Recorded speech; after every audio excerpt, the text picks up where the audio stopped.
अपराध दो किस्म के होते हैं, एक जो अचानक से हालात की वजह से पैदा होते हैं, दूसरे जो सोची समझी साजिश के तहत किए जाते हैं, कानून को चैलेंज करके किए जाते हैं। यह केस दूसरे किस्म का है। देवरिया पुलिस थाने में जैसे मेरा तबादला हुआ, एक संगीन केस मेरे सामने है। जैसे इस केस की इंक्वायरी हम करते चले गए, हर कदम पे अपराधी हमें चुनौती दे रहा है।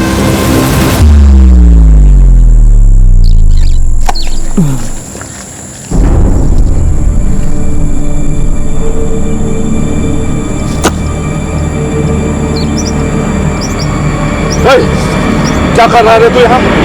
अपनी खेत की मेड़ सही कर रहे हैं, जो तुमने इतने सालों से बढ़ा के रखी हुई है। औकात में रहा अपने।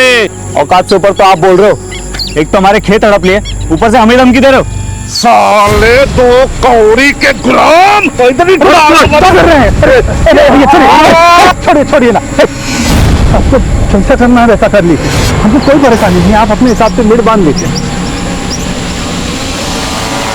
क्या बाबूजी, आज फिर आप उन लोगों के सामने झुक गए?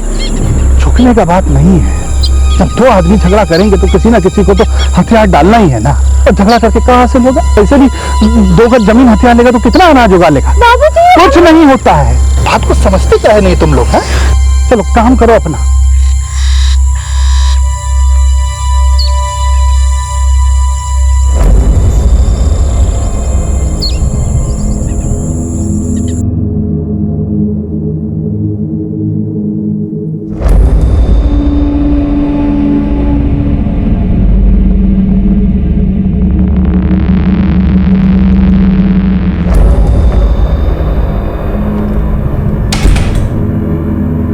शुभा, क्या हुआ शुभा?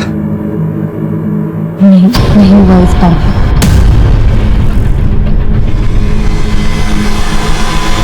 मेरा तो नसीब ही खराब। अरे निराश क्यों हो रहे हो? इस बार नहीं तो अगली बार से। हाँ, हम कोशिश करते रहेंगे। देखना, जल्दी हमारे घर में बच्चा आ जाएगा।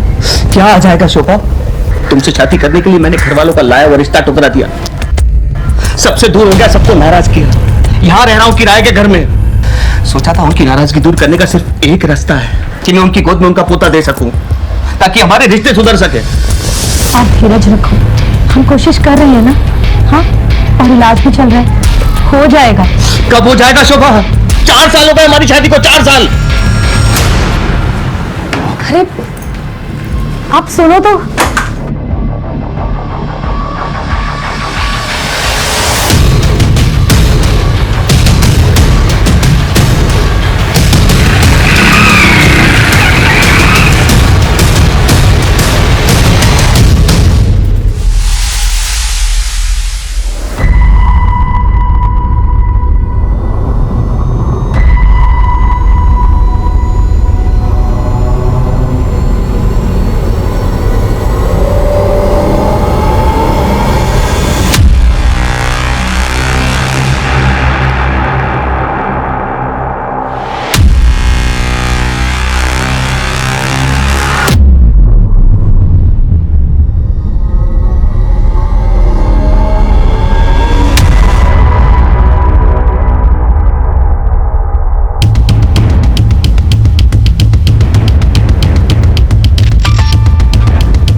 अरे आप इतनी जल्दी घर आ गए?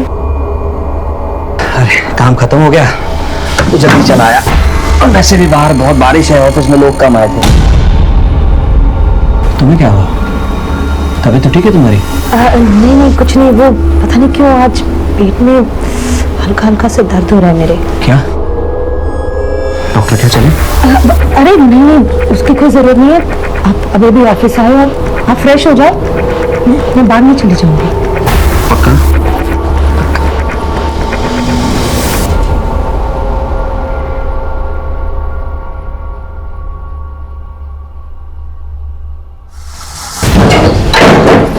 अरे अंदर कहाँ चले आ रहे हो? अरे कौन क्या बनता तू? चल दूसरा बनता तेरे खान में।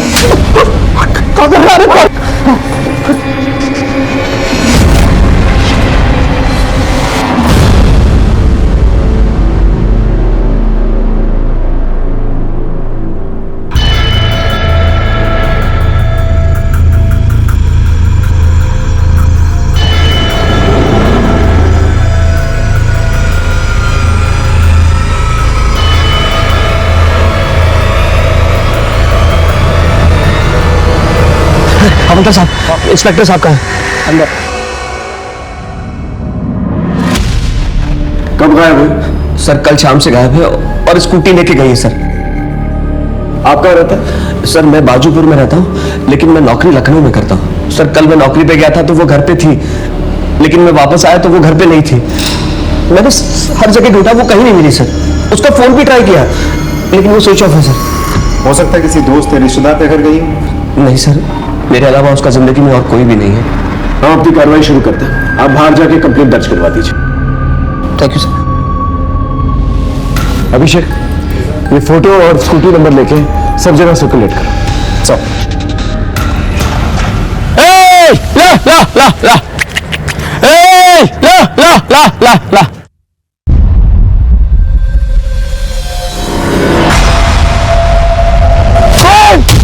कौन?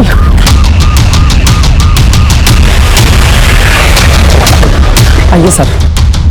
हटिए हटिए, बीच में से आगे लोग हटिए।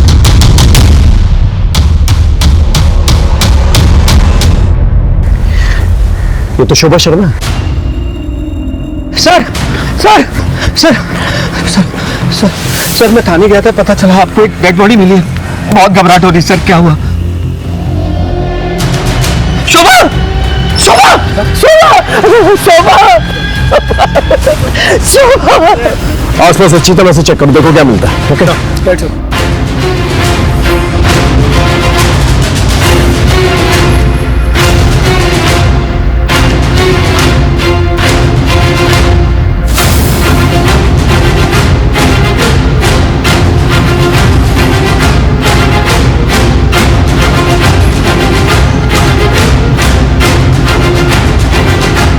सर, हाँ, ये टिफिन मिला सर।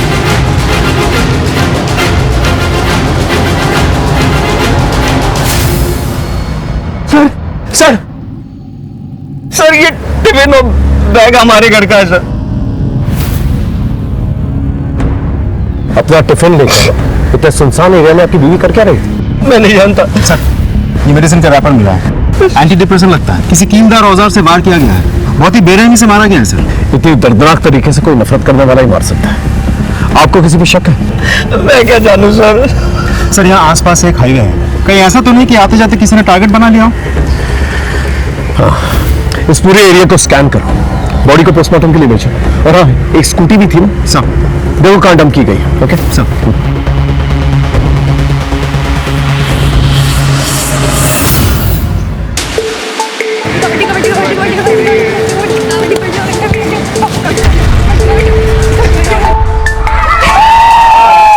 अब आखिरी खिलाड़ी बची है जिला परिषद टीम की काजल श्रीवास्तव। देखना है कि वो क्या कर पाती है। मैच तो लग रहा है जैसे महानगर स्कूल ने लगभग जीत ही लिया है। काजल रेखा के अंदर घुसी और देखते ही देखते आगे बढ़ रही है, काफी बहादुरी के साथ लड़ते हुए, हालत से समझौता ना करते हुए। काजल श्रीवास्तव बड़ी बहादुरी के साथ गेम चल रहा है। देखना है कि अब क्या होता है।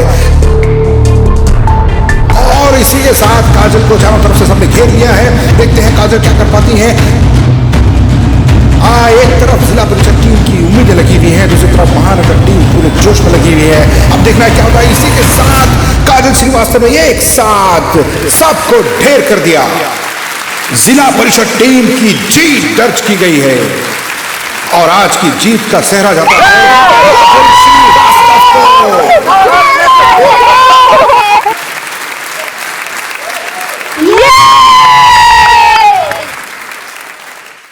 बहुत बढ़िया काजल, अब तुम सीधा डिस्ट्रिक्ट चैंपियनशिप की तैयारी में जुट जाओ।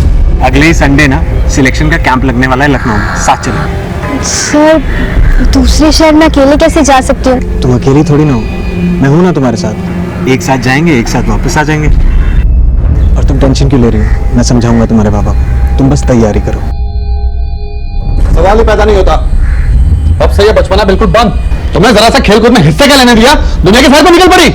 सर ये काजल के लिए एक सुनहरा मौका है स्पोर्ट्स में अपना करियर बनाने का। तुझसे बात की मैंने? तूने दिमाग खराब कर रखा है इसका। चल निकल यहाँ से। पापा एक बार सुन तो लो, सर क्या कह रहे हैं? चुप, मुझे कुछ नहीं सुनना है। और तू भी एक बात कान खोल के सुन ले, ये तेरा आखिरी साल है। जैसा तैसा अपनी पढ़ाई पूरी कर ले। सर अगर आपको ये टेंशन है कि काजल अकेले कैसे जाएगी, तो मैं जा रहा हूँ ना उसके साथ। अरे जा भाई जा, काजल कहीं नहीं जा रही है। और तू भी अपना रास्ता नाप और निकल यहाँ से। चल निकल यहाँ से। ले लो, आज से इसका खेलना कूदना और बाहर जाना बिल्कुल बंद। समझा दो इसे। जी। पापा इसे मत करो ना।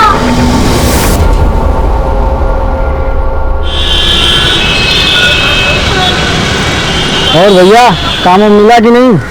अरे बाहर में गया ऐसा काम, ये लोग देंगे काम, एक दिन हम देंगे इनको काम। देखना कमलेश, खिलाना। उधार बहुत ज्यादा हो गया है, पहले वो चुकता करो। रुक जा, देता हूँ। तो रुक जाइए, चाय पीना बाद में।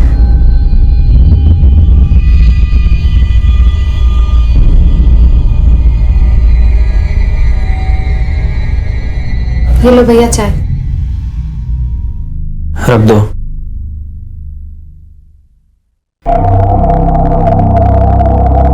कहाँ घूम रहे थे सुबह से? कितना फोन किया हम आपको? घूम नहीं रहे थे, काम के लिए गए थे। अगर इतने ही लायक होते तो हमें आज ये दिन नहीं देखना पड़ता। बड़े भाई है तेरे, बात करने का तरीका सीख ले पहले। वही तो कह रहे भैया, जिंदगी जीने का एक तरीका होता है, ऐसे कब तक चलेगा? बस कुछ दिन की बात है, हम सब सही कर देंगे। से ठीक कर दोगे? यही मर जाएंगे सिसक के भूखे प्यासे, अपने गांव अपनी मिट्टी से दूर। हमने कहा ना हम कुछ करेंगे, मतलब करेंगे। दिमाग मत खराब करो अब। ओके सर, जय हिंद। हमारा अंदाजा बिल्कुल सही था। शोभा को नकल डस्ट है, मेरी पोस्टमार्टम रिपोर्ट से यहाँ तक कि स्कल में भी छेद हो गए हैं और वार करने वाला राइट हैंडेड है। यानी कि जिसने भी मारा है बहुत ही स्ट्रांग आदमी है, यहाँ तक कि हड्डी तक में भी छेद कर दिया। लेकिन इतनी बेरहमी से कोई मारेगा क्यों?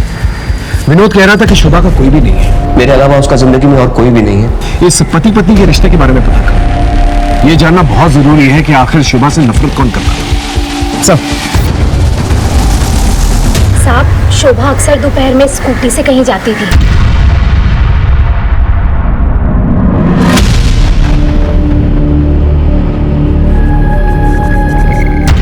कहाँ जाती थी पता है आपको? नहीं पता। अच्छा एक बात बताइए, विनोद और शोभा के बीच आपसे रिश्ते कैसे थे? विनोद बहुत प्यार करता था शोभा से, लेकिन शोभा के गायब होने से एक दिन पहले मैंने उनके घर से झगड़े की आवाजें सुनी थी। मैं यहाँ हर कोशिश में लगा हूँ कि अपने परिवार को बच्चा दे दूँ, और तुम मुझे बेवकूफ बना रही हो। क्या सब कुछ बता दिया? देखो विनोद, मैं तुम्हें भी सब कुछ बताने वाली थी, लेकिन मुझे बहुत डर लग रहा था कि कहीं तुम मुझे छोड़ के ना चल जाओ। इतना बड़ा झूठ, इतना बड़ा झूठ। तुम मुझे बेवकूफ बनाती रही और मैं बेवकूफ बनता रहा। छी!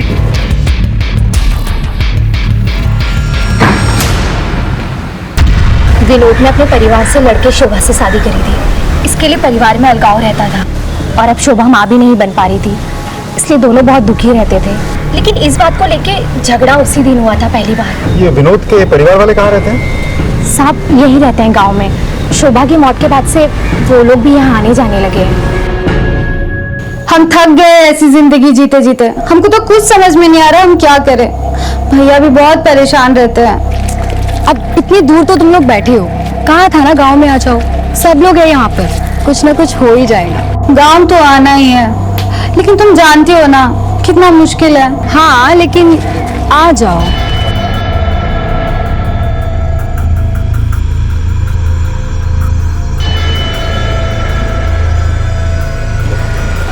अच्छा मैं तुझे बाद में कॉल करती हूँ। हाँ हाँ ठीक है।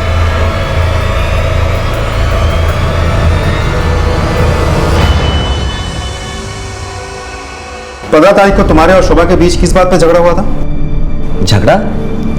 ये किसने कहा आपसे सर? पति पत्नी में छोटी मोटी नोकझोंक तो होती रहती सर। या फिर बच्चा ना होने की वजह से झगड़ा हुआ। क्या है कि हमें पता है कि शोभा से आपकी शादी फैमिली के खिलाफ हुई थी, और जब शादी हो गई तो फैमिली के साथ आपने रिश्ता तोड़ दिया, और अब शोभा की मौत के बाद दोबारा से फैमिली से रिश्ते जुड़ गए। खैर, जब आप ऑफिस जाते थे तो शोभा घर से कहीं और जाती थी।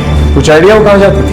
क्योंकि आपने कहा आपके अलावा उसकी जिंदगी में कोई नहीं था, कहीं उसका अफेयर तो नहीं चल रहा था। सर ये कैसी घटिया बात कर रहे हैं आप? एक मरे हुए इंसान के खिलाफ इस तरह की बात? देखिए, तैश में आने की जरूरत नहीं है, हम सिर्फ सच जानने की कोशिश कर रहे हैं। सर सच तो है मेरी बीवी का खून हुआ है, और कातिल को ढूंढना तो बहुत दूर की बात है, आपने तो सबूत तक नहीं ढूंढा।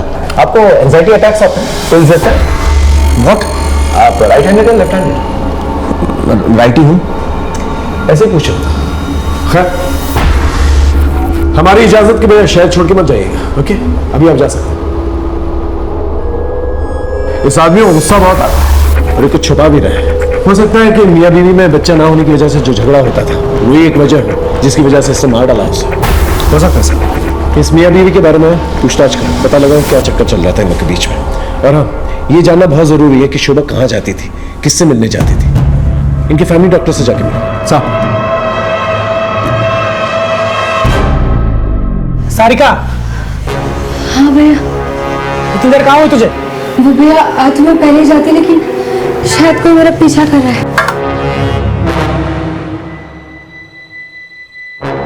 अकेले बाहर आओगी जाओगी तो गांव के आवारा लड़के ऐसे ही करेंगे। कौन था लड़का वो? मैं नहीं जानती। अगर इतना ही डर लग रहा है तो छोड़ दो ना सिलाई कढ़ाई, ना बाहर जाओगी ना कुछ होगा। अरे मैं तो कहता हूँ सिलाई कढ़ाई की जरूरत ही क्या है? भैया वो कोर्स खत्म होने में बस कुछ ही दिन बचे हैं।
जी सर, शोभा मेरे पास आई थी कुछ ही दिनों पहले। उसके पेट में किसी तरह का इन्फेक्शन हुआ था। मैंने कुछ टेस्ट किए और उनकी रिपोर्ट्स भी चेक की। रिपोर्ट्स चेक करने के बाद मुझे पता चला कि शोभा अपने पति विनोद को धोखा दे रही है। कैसा धोखा? दरअसल सर, शोभा पहले से एक बच्चे की माँ थी और उसके बाद उसकी बच्चेदानी निकाली जा चुकी थी, जिसकी वजह से वो दोबारा प्रेग्नेंट नहीं हो सकती थी। मैंने शोभा से इस बारे में बात भी की थी। देखिए मैडम, ये बात सच है, लेकिन प्लीज आप विनोद को इसके बारे में कुछ मत बताइएगा। तुम भले ही अपने रिश्तों में धोखे का जहर घोल रही हो, लेकिन मैं अपने प्रोफेशन में बेईमानी कभी नहीं करूंगी। मुझे सब कुछ विनोद को सच सच बताना होगा। प्लीज मैडम आप समझने की कोशिश कीजिए मैडम। इस दुनिया में कोई नहीं है, मेरा घर बर्बाद हो जाएगा मैडम। मैं विनोद को खुद सब कुछ एक दिन बता दूंगी, अपनी शादी के बारे में, वैभव के बारे में, सब कुछ। प्लीज। फिर आपने ये बात विनोद को बता दी? जी सर, एक्चुअली विनोद बच्चे को लेकर के बहुत परेशान था, तो एक डॉक्टर होने के नाते मैंने उससे सब छिपाना ठीक नहीं समझा। डॉक्टर एक बात बताइए, शोभा के पहले पति और बच्चे के बारे में आप जानती हैं? जी नहीं सर, मैं कुछ नहीं जानती। सर मैं क्या पूछ सकता हूँ, आपने मुझे यहाँ क्यों बिठा के रखा है? विनोद, तुम डॉक्टर विनीता को जानते हो ना? हम मिल चुके हैं उनसे और उन्होंने तुम्हारे झूठ के बारे में हमें बता दिया है। डॉक्टर विनीता ने शोभा के बारे में हमें सब कुछ बता दिया। उसकी पहली शादी, उसका पहला बच्चा और उसका कभी भी ना बच्चा होना, ये सब सुन के तुम्हें बहुत गुस्सा आया और तुमने उसे मार दिया या मरवा दिया। नहीं सर, सच तो यह है कि मैं आज भी शोभा से बेहद प्यार करता हूँ। मानता हूँ झगड़ा हुआ था हमारा, लेकिन किस पति पत्नी में झगड़ा नहीं होता सर। लेकिन उसको मारने के बारे में मैं सोच भी नहीं सकता। मारने की तो वजह है तुम्हारे पास, उसका धोखा देना, उसका बच्चा ना होना। उसका पहला बच्चा कहाँ है? उसके पति के बारे में क्या जानते हो? सर मैं सच बता रहा हूँ, मैं कुछ नहीं जानता, और जितना जानता था वो आपको मैं बता चुका हूँ। सर पीसीआर से डेड बॉडी मिलने की खबर आई है।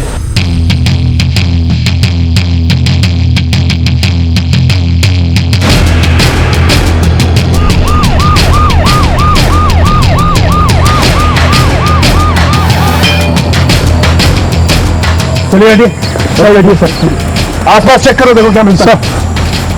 सर इस लड़की को भी लगभग वैसे ही मारा गया है। नकल डस्टर से चेहरे पर वार किए गए। सर ये बैग मिला है और उसके अंदर सर ये यूनिफॉर्म मिला है सर।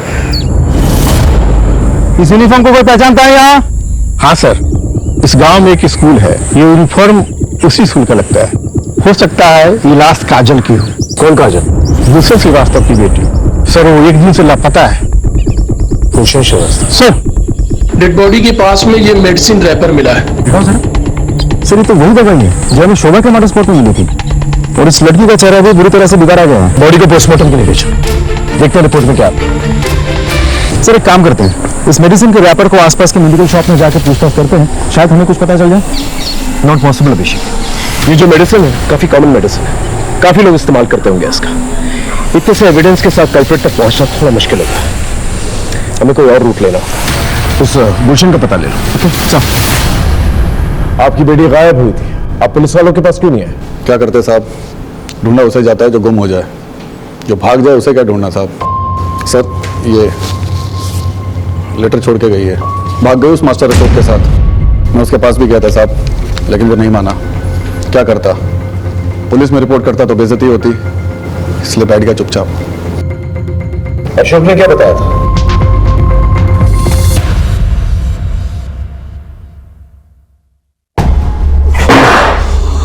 अशोक, काजल कहाँ है? मुझे नहीं पता काजल का। इज्जत के सिवा कुछ नहीं है मेरे पास, बता दे काजल कहाँ, नहीं तो जान से जाएगा। मैंने कहा ना मुझे नहीं पता काजल का, और ये मेरा घर है, चिल्लाओ मत यहाँ पर। निकलो यहाँ से, निकलो। छोड़ूंगा नहीं तुझे, अब देख क्या करता हूं मैं तेरे साथ। चलो निकलो यहाँ से।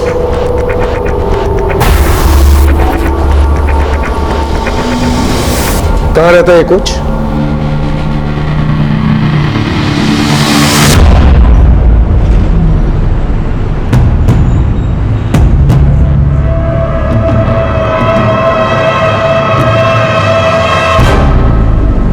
एकदम परेशान मत होइए, और 1 से 2 दिन लगेगा, बाकी 2-3 दिन में मैं आपका काम करा दूंगा। ठीक है, चलिए सर, थैंक यू।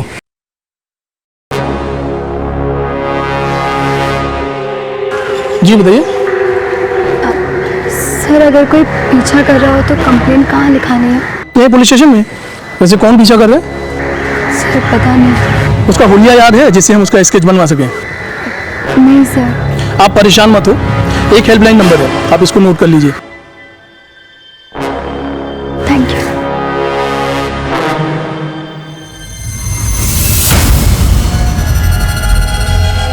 सर काजल की पोस्टमार्टम रिपोर्ट आ गई है, उसके साथ रेप किया गया था।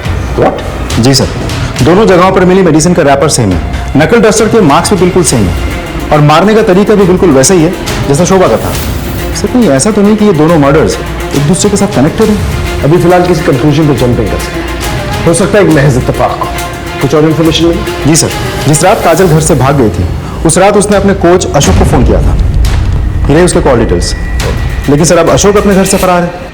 इसका मतलब गुलशन ने जो इल्जाम लगाया था कि अशोक ने ही मदद की थी काजल को भगाने में, वो सच थी। गांव में कुछ और पता चला? नहीं सर, ना ही स्कूल से कोई और सस्पेक्ट मिला। आसपास के पुलिस थानों में पता करो कोई सेक्सुअल ऑफेंडर है कि नहीं, उसका नाम रिकॉर्ड में जरूर होगा, और इस अशोक के बारे में पता करो। जी सर, हमारी टीम ने अशोक की फोटोग्राफ्स हर जगह सर्कुलेट कर दी है, ज्यादा दिनों तक वो बच नहीं पाएगा। उसके घर पे भी हमारी नजर है। दोनों ही केसेस में मोडस ऑपरेंडी एक जैसी थी, और चोट के निशान ये बता रहे थे कि एक ही किस्म का हथियार यूज किया गया था, लेकिन दोनों अलग अलग गांव होने की वजह से अलग अलग तरीके से छानबीन कर रहे थे हम लोग। शोभा की निजी जिंदगी और काजल की निजी जिंदगी सीधी नहीं थी, इसलिए हमने उनके परिवार के हर एक सदस्य पे नजर रखी हुई थी और इसी छानबीन के दौरान एक ऐसा राज सामने आया जिसने हमारी केस की दिशा बदल दी। सर, ये रहा बच्चा, इसी का नाम वैभव है। ये शोभा का बेटा है। शोभा अक्सर इससे मिलने यहाँ आया करती थी। वैभव बेटा, कैसे है तू? मैं ठीक हूँ। कितने कमजोर हो गए? नहीं, मुझे आपके बगैर मन नहीं लगता। तो जल्दी तुझे यहाँ से ले जाऊंगी। मैं तेरा मनपसंद खाना लेकर आई हूँ।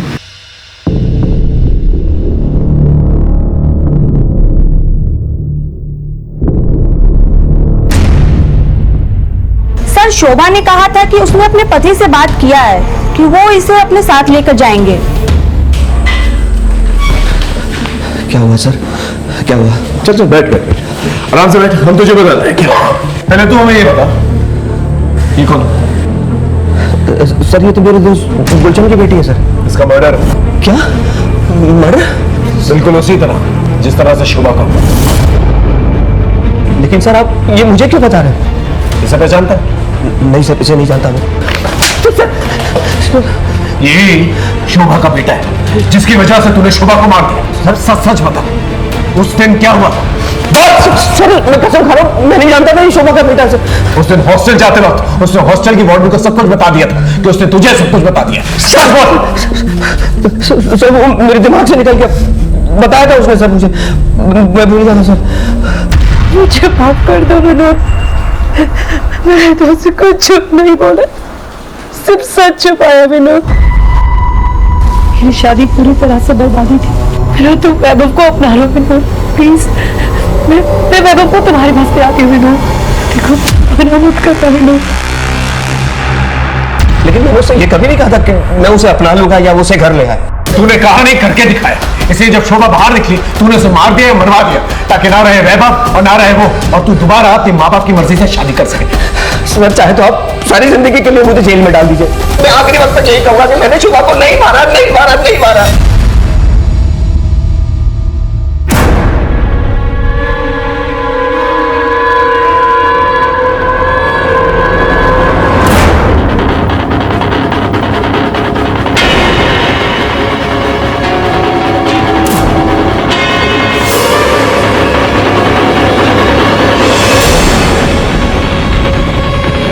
सर, अशोक को लखनऊ के गोमती नगर एरिया में देखा गया है, लेकिन एक इंटरेस्टिंग बात है, वो एक मेडिकल स्टोर से दवाई चुरा कर भाग रहा है क्योंकि उसके पास डॉक्टर का प्रेस्क्रिप्शन नहीं था। गोमती नगर पुलिस से कोऑर्डिनेट कर, वहीं कहीं छुपा पाओगे। जी सर, हमारी खबरें टीम और पुलिस टीम दोनों ही उसके पीछे पड़ी है, ज्यादा दिनों तक छुप नहीं पाएगा।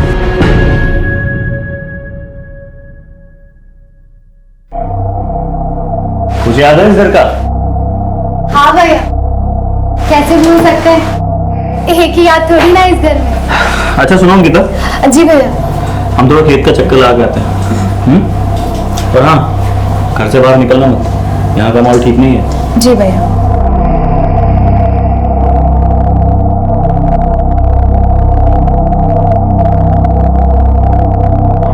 अच्छा चलो गैस करो, हम कहाँ हैं? तेरी आवाज बता रही है कि तू गांव में है।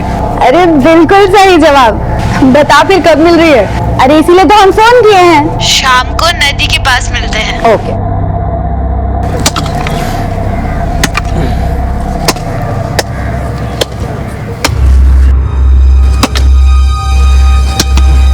अरे श्याम, अरे प्रणाम चाचा।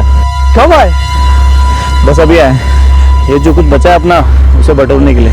बहुत अच्छे बेटे, एक जमीन बनाओ और अब यही रहो। यही सोचा है अब।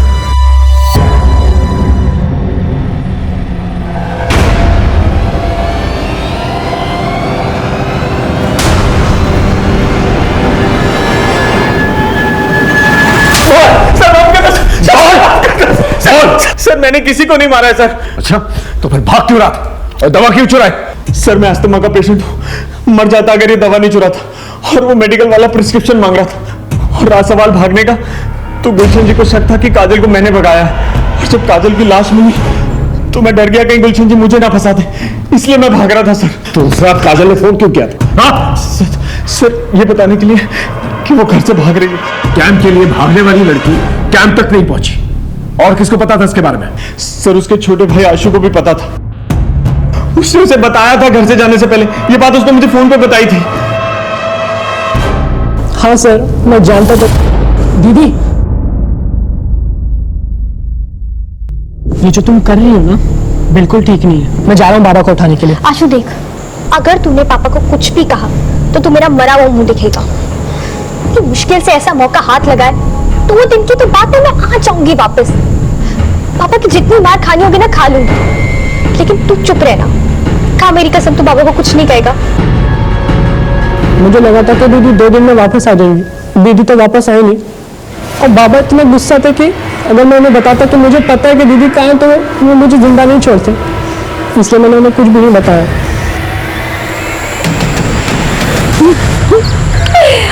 सब कुछ कितना बदल गया नहीं?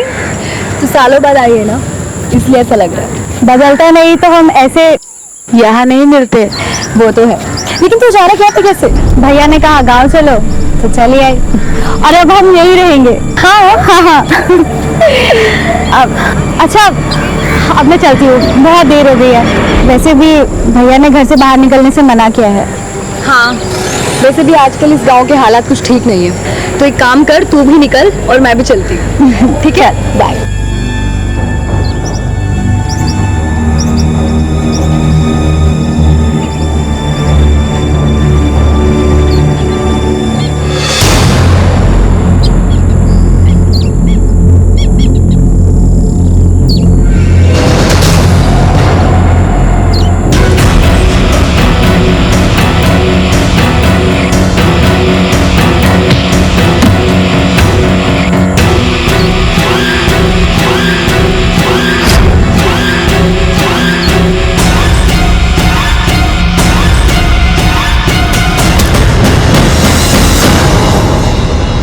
इधर आ। जी सर। इतनी रात को कहाँ जा रहा है? घर जा रहे सर। वैसे यहाँ आसपास खतरा बहुत है, कर क्या रहा है यहाँ पर? आगे आगे खेत है हमारे सर, वो देरी हो गया आज। तो ठीक है, गाड़ी में बैठ लो, छोड़ देता हूँ। जी जी सर।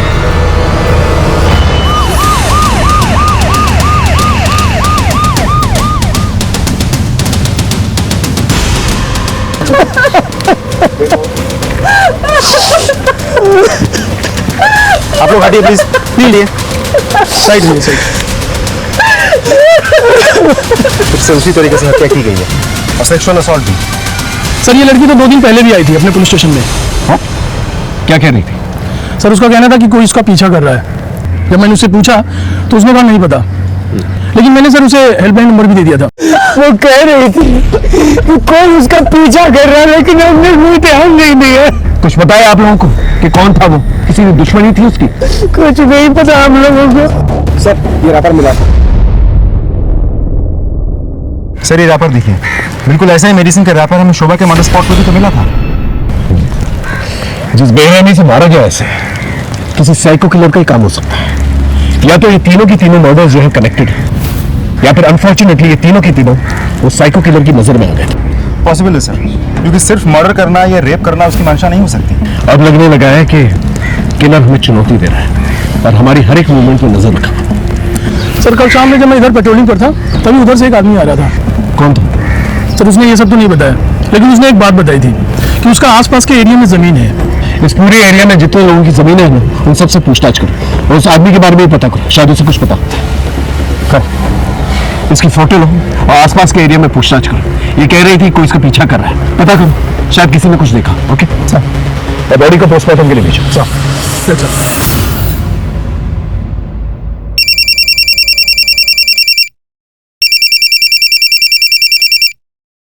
हेलो, सारिका की किसने हत्या कर दी? क्या? अंकिता, क्या हुआ?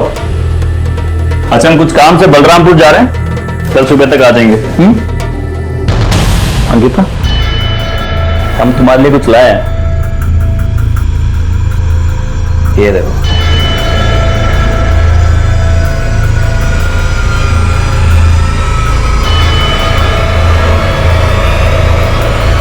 वैसे भी आजकल इस गांव के हालात कुछ ठीक नहीं है, तो एक काम कर, तू भी निकल और मैं भी चलती हूँ। क्या हुआ, पसंद नहीं आया?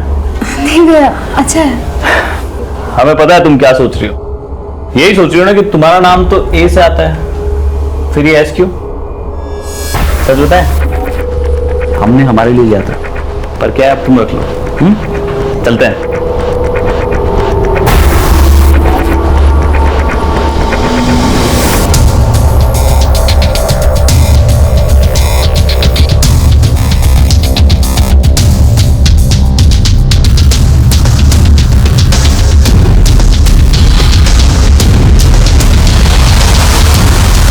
सर उस एरिया में नदी के किनारे तक कुल 25 लोगों की जमीन है।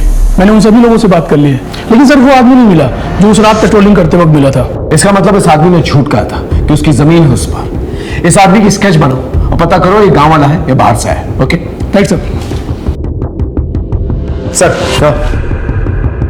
सारिका की पोस्टमार्टम रिपोर्ट आ गई है, उसके साथ भी रेप हुआ है। जी सर, उसके साथ सैंपल मैच कर गया है। एक और बात सर, इस बार भी वही नकल डस्टर यूज किया गया है और उसी तरीके से स्कल में छेद भी हुए हैं। और सर मारने वाला इस बार भी राइट हैंडेड है। इसका मतलब ये किसी साइको किलर का ही काम है और ये सारिका उसकी तीसरी विक्टिम है। अब हम ये बात रूल आउट कर सकते हैं कि ये सब रैंडम किलिंग्स नहीं है। मतलब उसे साइको किलर ने फॉलो किया होगा और मौका मिलते ही उसे मार डाला होगा। मतलब किसी के साथ जाती दुश्मनी। राइट। अब हमें यह पता लगाना होगा ये तीनों लड़कियों का कॉमन कनेक्शन क्या है। सर इन तीनों मर्डर्स में कोई डायरेक्ट कनेक्शन तो मुझे लग नहीं रहा है, लेकिन हाँ एक गहरा कनेक्शन तो है। काजल के पिताजी गुलशन, शोभा का हस्बैंड विनोद और सारिका का भाई मनोज, तीनों ही दोस्त हैं और दोस्ती बहुत गहरी है सर। यानी कि ये तीनों के तीनों जो दोस्त हैं इनके साथ एक ही हादसा होता है। सर हाँ, उस आदमी का स्केच बन गया। स्केच को सब जगह सर्कुलेट और मनोज और गुलशन को आने बुलाओ। Thanks sir. तुम तीनों से जो सवाल मैंने अलग अलग पूछा था अब साथ में मिलकर पूछ रहा हूं। तुम तीनों का कोई तो दुश्मन है जो तुम लोगों से दुश्मनी निकाल रहा है। कुछ आइडिया कौन हो? नहीं। इसे पहचानते हो?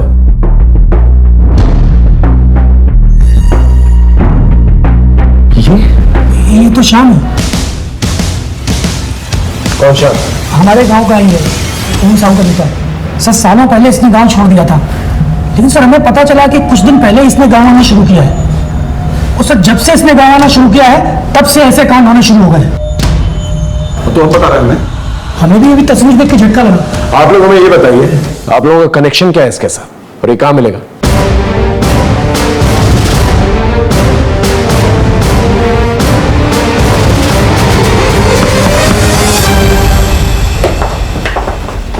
भैया घर पर नहीं।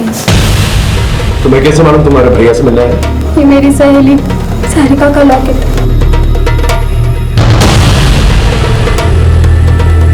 ये लॉकेट तो सारिका का है। शाम का है? भैया बलरामपुर। बलरामपुर? बलरामपुर में तो मेरी बहन स्नेहा रहती है, मैंने बताया था ना आप लोगों से। चलो बलरामपुर सब।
बहुत हो गए तेरे वेश की, अब चल। और आप लोग क्यों आ गए?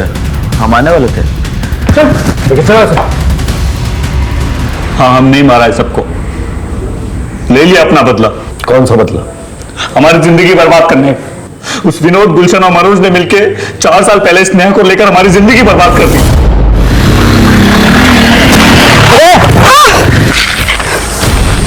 ये क्या कर दिया तुमने?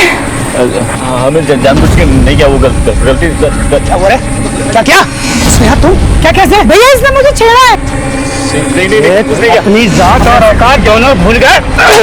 भैया आपने तो बचाओ अपने बाइक से। ऐसे दो मनोज भाई, एक और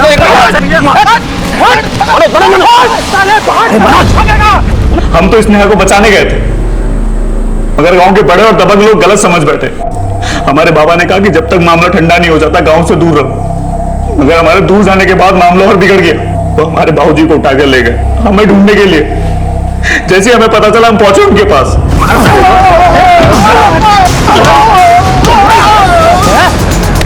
साले को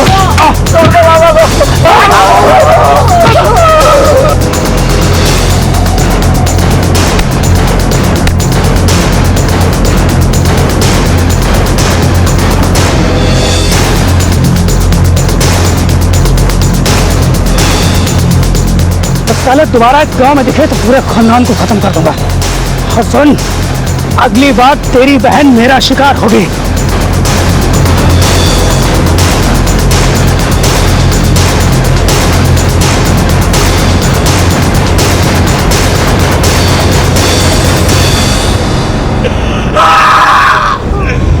मारपीट से ज्यादा मैंने हमारे बाबा की दिल पे चोट पहुंचाई। चीटी नहीं मारी थी उन्होंने, जानवरों जैसा व्यवहार किया उनके साथ। वो हमारे बाबा की आत्मा तो उसी दिन मर गई थी, वो तो बस जी रहे थे। हड्डियां पकड़ ली थी उन्होंने, एक दिन से सक के दम तोड़ दिए।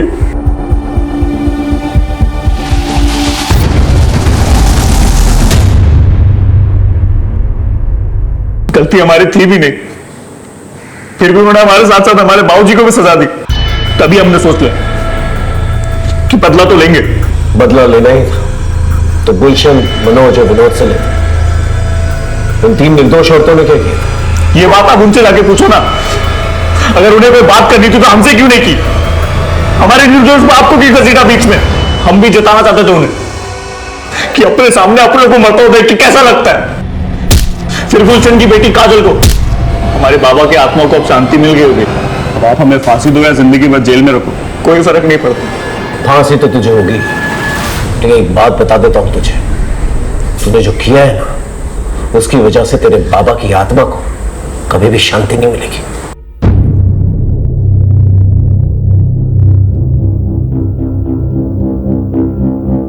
श्याम के दिल में अपने पिता के खिलाफ अत्याचार घर कर चुका था और एक सुलगते लावा की शक्ल ले रहा था। अंकिता को यह दस्तक जरूर मिली थी कि श्याम की जिंदगी में कुछ अजीब चल रहा है, लेकिन समझते समझते देर हो गई। आशु को यह दस्तक मिली कि काजल अपने कबड्डी के खेल के जुनून में कुछ गलत कर रही है, लेकिन उसने ये बात अपने माँ बाप से छुपा के रखी और नतीजा बहुत ही भयानक निकला। शोभा ने विनोद से बात छुपाई, लेकिन जब बताने पे आई तो मौका ही नहीं मिला। सारिका ने बार बार अपने घर वालों से यह कहा कि कोई उसका पीछा कर रहा है, लेकिन किसी ने उसका यकीन ही नहीं किया। सच कहें तो विनोद, मनोज और गुलशन ही इस अपराध के रचयिता है।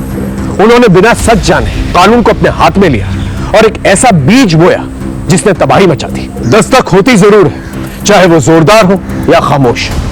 उसे सुने, समझे और सतर्क रहें। देखते हैं हमारे आज के एपिसोड की दूसरी कहानी।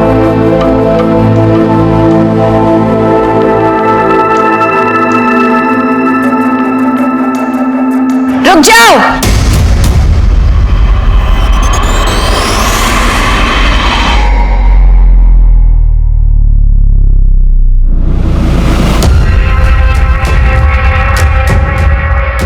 नेहा, तू यहाँ क्या कर रही है? मैं क्या कर रही? तू क्या कर रहा है यश? तुझे क्या लगा मुझे धोखा देके तू किसी और से शादी करेगा और मैं चुपचाप बैठी रहूंगी? मैंने तुझे कोई धोखा वोखा नहीं दिया, ठीक है ना? ब्रेकअप हो गया हमारा। अरे तो जरा सी लड़ाई में सब कुछ खत्म हो जाएगा क्या यश?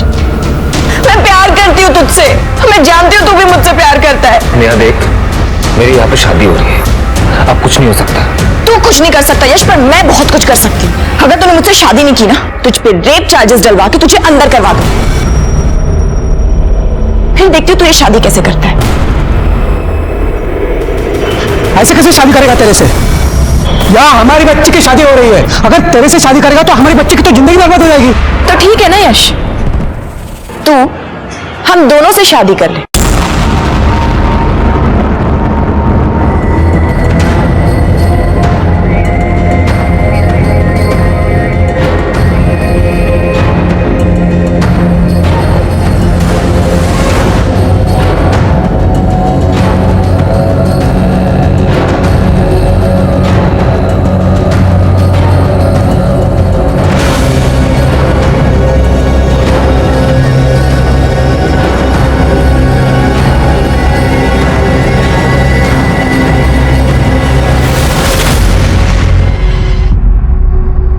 नमस्कार, मैं senior inspector Rajesh Jadhav crime petrol Dastak के आज के इस भाग में आप सबका स्वागत करता हूं। आज से 1 साल पहले जब मैं पुणे के स्वारगेट पुलिस स्टेशन में पोस्टेड था, तब मेरे सामने 2 ऐसे केसेस आए थे जो बहुत ही चौंकाने वाले थे।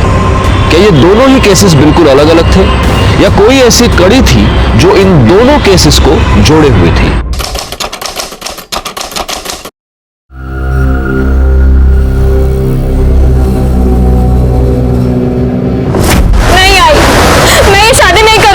अरे तो क्या हो गया? लोगों की होती नहीं 2-2 शादियां?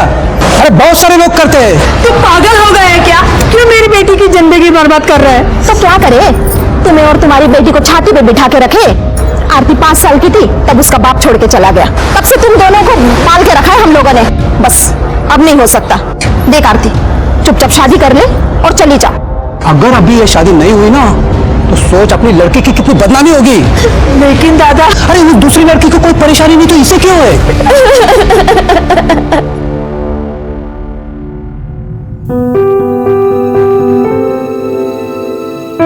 यश। क्या यश? तुम्हारा भी सही है नया। जब मन किया चली गई, जब मन किया वापस आ गई। अरे मैं लोगों को क्या मुंह दिखाऊंगा? सोसाइटी में, ऑफिस में। आई एम सो सॉरी यश, मैं तुम्हारे पास रहना चाहती हूँ, तुम्हारे साथ रहना चाहती हूँ Yash. Yash, I love you. I am so sorry, please मुझे माफ कर दो। अभी प्लीज मत रो। तुम जानते हो मैं तुम्हें रोते हुए नहीं देख सकता, राइट? हाँ, देखो मैं भी तुमसे बहुत प्यार करता हूँ। अब जो हो गया सो तो हो गया है ना। तुम, मैं और आरती, हम तीनों इस बंधन में बंध चुके हैं और हमें अब ये बंधन निभाना पड़ेगा यश। मुझे लगता है इस वक्त तुम्हें आरती के पास जाना चाहिए।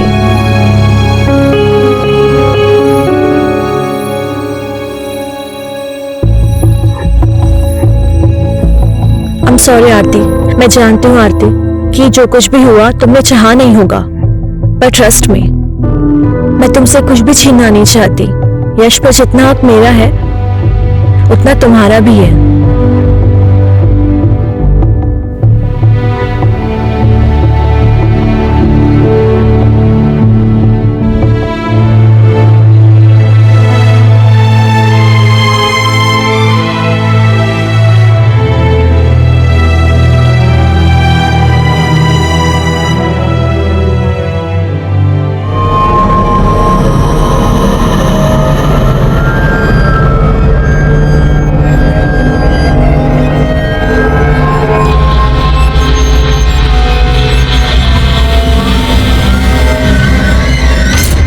क्या यार नेहा, पति की भक्ति में सब काम वाम छोड़ दिया क्या? एक्टिंग करते करते ना मुझे एक्टिंग करने की आदत हो गई है। और यहाँ जो पति पति का खेल चल रहा है ना, तो देख इसमें बहुत बड़ा ट्विस्ट आने वाला है।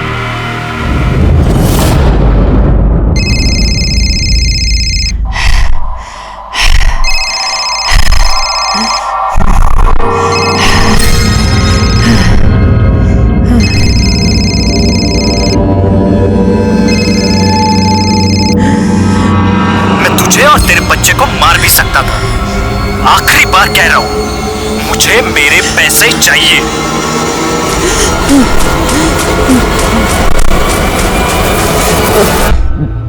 हेलो माँ। हाँ गीतू बेटा, कैसी हो? हमें कुछ पैसे चाहिए थे। कितने चाहिए? 5 लाख।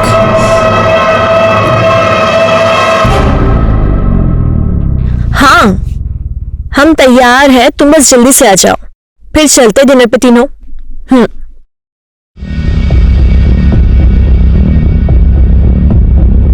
आरती, ले चॉकलेट खा। नहीं, मैं चॉकलेट नहीं खाती। अरे थोड़ी सी, थोड़ी सी।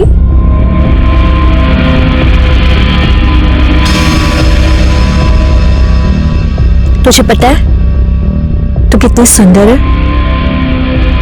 ये तेरी आंखें, ये तेरे लिप्स, तेरी स्किन।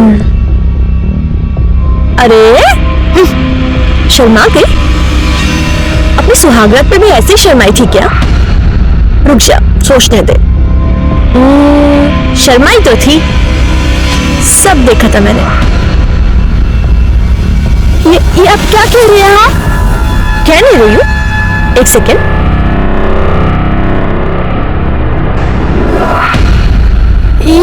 ये सब क्या है? हाँ, ये आपके पास? देख, जो कुछ भी है तो बहुत अच्छा, और अब जो होने वाला है बहुत अच्छा, और जो होगा वो और अच्छा होगा। हाँ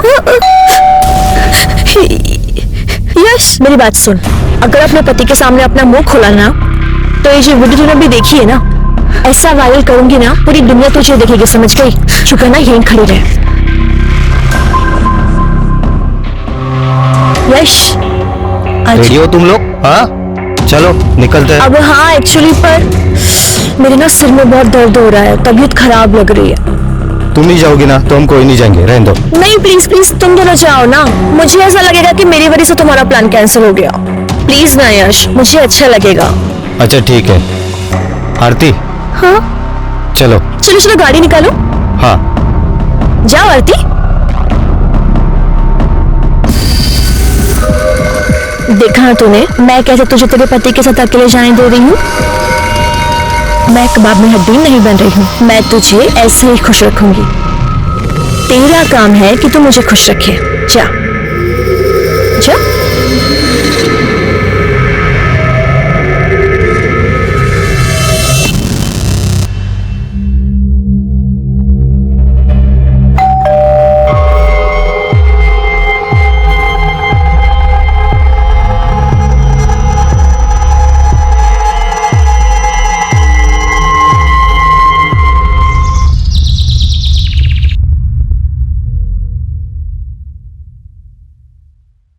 मैडम जी, अरे दरवाजा खुला ही है।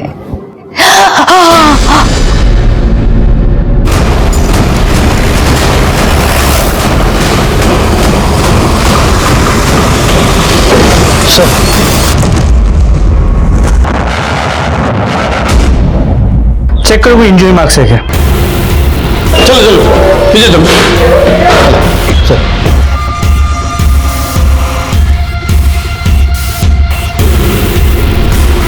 सर 25 से 30 साल की औरत है, प्रेग्नेंट, मल्टीपल स्टैबिंग का केस है। लाश को सबसे पहले किसने देखा था? इन्होंने। मैं इनके घर में काम करती है। ये इनका खुद का घर है? नहीं साहब, बाहर उतरी थी। राणे सर, लैंडलॉर्ड कौन है पता करो, उसको फोन करके बुला लो। सर। ये यहाँ पर अकेली रहती है? हाँ साहब, इनकी माँ कानपुर में किधर तो भी रहती है। फोन पर बात करती थी तभी सुना था मैंने। जिस तरह से मल्टीपल स्टैब किया गया है, सिर्फ पेट पर वार किए गए। एक प्रेग्नेंट औरत को कोई इस तरह से मल्टीपल स्टैब क्यों करेगा? ऐसा लग रहा है कि कोई इसे नहीं, इसके बच्चे को मारना चाहता था। बिल्डिंग में सीसीटीवी कैमरा तो होगा? नहीं सर, नहीं है। ठीक है, एक काम करो, इन लोगों से जरा ठीक से पूछताछ करो, पूछो किसी को आते जाते देखा है क्या, और एम्बुलेंस बुलवा लो। सर।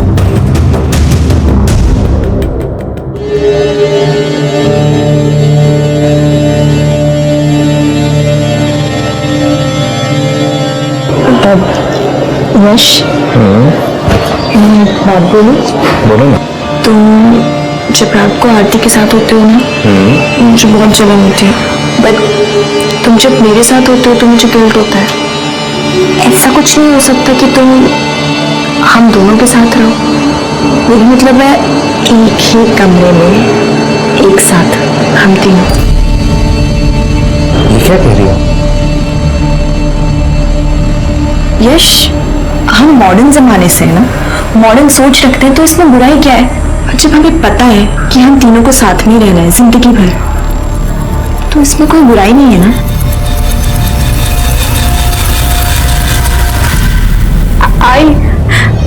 आई मुझे तेरे पास आना है, मुझे यहाँ कुछ भी ठीक नहीं लग रहा है। बेटा, तू जानती है ना यहाँ क्या हाल है। तेरी नई नई शादी हुई है ना, सब धीरे धीरे ठीक हो जाएगा बेटा, तू घबरा मत।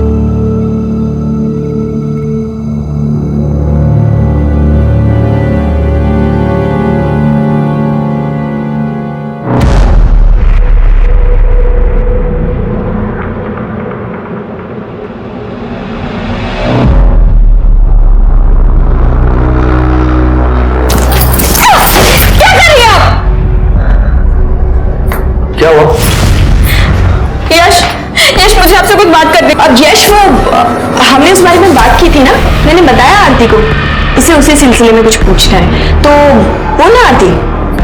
आरती नेहा सही कह रही है, हम तीनों को एक ही साथ रहना है ना, चाहे वो बेडरूम के अंदर हो या बेडरूम के बाहर, बात तो एक ही है। आज हम बेडरूम में एक ही साथ सोएंगे, ठीक है? एक मिनट। हाँ, यश अब सही बात। क्या लगता है तुम्हें, यश हाँ बोल देंगे तो मैं तुम्हारे साथ कुछ भी घटिया करने के लिए तैयार हो जाऊंगी? ऐसा कुछ नहीं होने वाला है। उफ़ो आरती, ये देखो, मैं तुम्हारी ये वीडियो वायरल कर दूंगी, फिर मैं ही क्या पता नहीं कितने लोग तेरे दीवाने हो जाएंगे।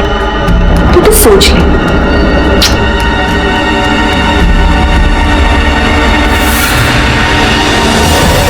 साहिबा वो किसी से ज्यादा बात नहीं करती थी। साहब वो औरत मुझे बिल्कुल भी ठीक नहीं लग रही थी। तू क्या बात कर रहा है गीतिका मैडम के बारे में? साहब ये कुतरा ना मैडम को अकेली देख के बहुत परेशान करता था। कैसी है तू? बड़ी अच्छी खुशबू आ रही है किचन से। हमें बहुत नींद आ रही है। अरे हाँ, ऐसी हालत में तो आराम करना चाहिए। वैसे बड़ी दिक्कत होती है ना, ये सब अकेले संभालती है। बुला लेना इसके बाप को अब। बस एक बार हाँ कर दो, मर्द की सारी जरूरत मैं पूरी कर दूंगा। शर्म नहीं आ रही आपको? क्या बनने वाले हैं? एक दिन तो दारू पी के भी घर में घुसा था। क्या रे? हाथ चोरी हमारा, निकल जाए यहाँ से। बस एक बार हाँ बोल दे, मैं निकाल दो तुझे सोसाइटी से। हाथ छोड़। तूने इनका हाथ कैसे पकड़ा? चल निकल इधर से। छोड़ूंगा नहीं तुझे। तू क्या तुम दोनों को नहीं छोड़ूंगा मैं। ये झूठ साबित बिल्कुल झूठ बोल रहे सब। बाजू लगा ला। सब मैं सच बोलूंगा। तरीका आते हैं मुझे। चल गायकवाड़, सोसाइटी में सीसीटीवी कैमरा नहीं है, जरा बाकी लोगों से ठीक से पूछताछ करना और गीतिका की कॉल रिकॉर्ड्स और मोबाइल लोकेशन निकलवाना। सर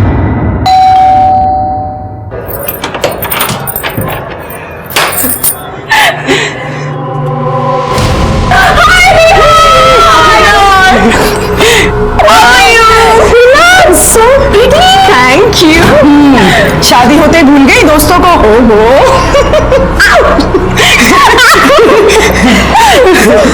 ये वही है ना तुम्हारे साजन की सहेली। आती सी, ये दोनों मेरी बहुत पुरानी और बहुत अच्छी दोस्त है। ये है नुपुर और यही ना। इफ यू डोंट माइंड तो मेरे फ्रेंड्स के लिए चाय नाश्ता बना दोगी प्लीज? साहब इसमें मेरी कोई गलती नहीं है साहब। तो कोई औरत ही ऐसी होगी तो मर्द क्या करेगा? आदमी तो कुत्ता होता है साहब। सारे मर्द कुत्ते नहीं होते, लेकिन कुछ कुत्ते तेरे जैसे जरूर होते हैं। समाज में रहकर भलाई का मुखौटा पहनकर घटिया काम करते हैं। सब मुझसे गलती होगी साहब। जब वो बार बार बाहर के मर्दों से मिलती थी तो मैंने सोचा कि मैं भी एक चांस ले लूं।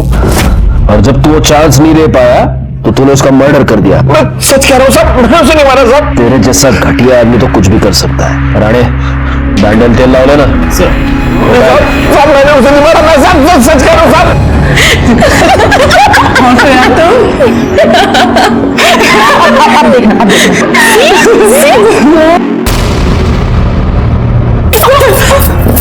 शर्म नहीं आती आप लोगों को ऐसी घटिया हरकत करते हुए? नहीं आती। अरे चल ना, अब तो कोई सती सावित्री तो है नहीं जो तेरे साथ कुछ स्पेशल होगा। जो यश ने तेरे साथ किया तो मेरे साथ भी किया है, कौन सी बड़ी बात हो गई? ये आप जैसी घटिया औरत ना कभी नहीं समझेगी। हाय, जब तू ऐसे चिढ़ती है ना मुझे और ज्यादा प्यारी लगती है। So girls, let me tell you one thing. Okay. I think I have a crush on Aarti.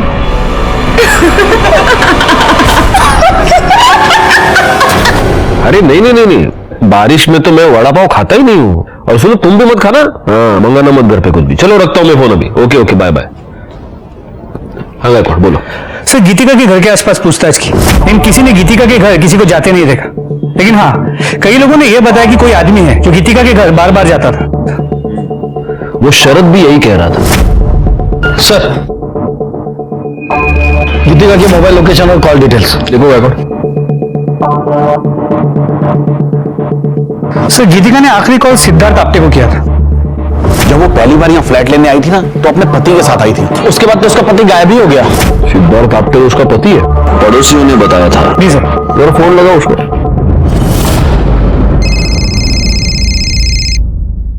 Hello hello Siddharth, मैं बीएसआई गायकवाड़ बोल रहा हूँ, स्वारगेट पुलिस स्टेशन से। जी बोलिए। दरअसल हमें आपकी पत्नी गीतिका के बारे में आपसे बात करनी है। आप कहाँ हैं? सर मैं तो दिल्ली में हूँ। आप जल्द से जल्द पुणे आ जाइए। ठीक है सर, मैं कल सुबह वहां पहुंच जाऊंगा।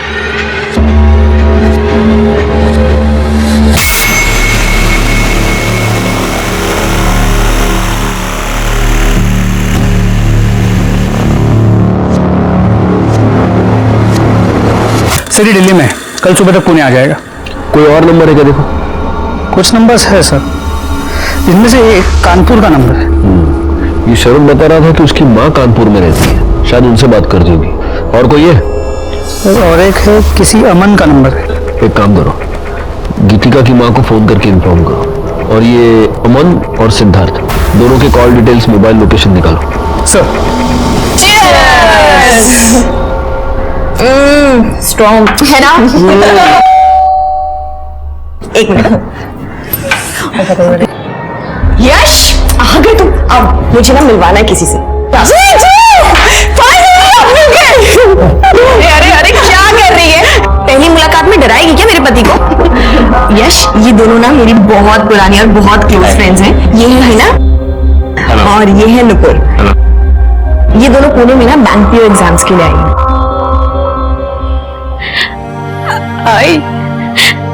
आई मुझे यहाँ नहीं रहना है, मुझे ले चलना अपने साथ। क्या हुआ बेटा, तू रो क्यों रही है? यहाँ कुछ भी ठीक नहीं आई। अरे हुआ क्या, वो तो बता। मैं तुझे अब क्या बताऊँ आई, बस यहाँ पे कुछ अच्छा नहीं है। तू सब्र रख, तू पहला रोना बंद कर, हाँ शांत हो जा, मैं कुछ न कुछ करती हूँ। हाँ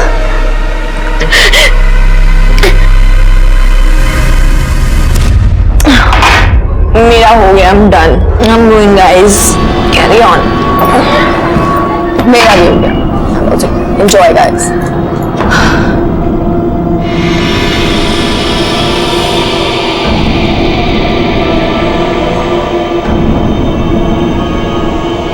मुझे यहाँ से जलन हो रही है, आप बहुत हैंडसम हो।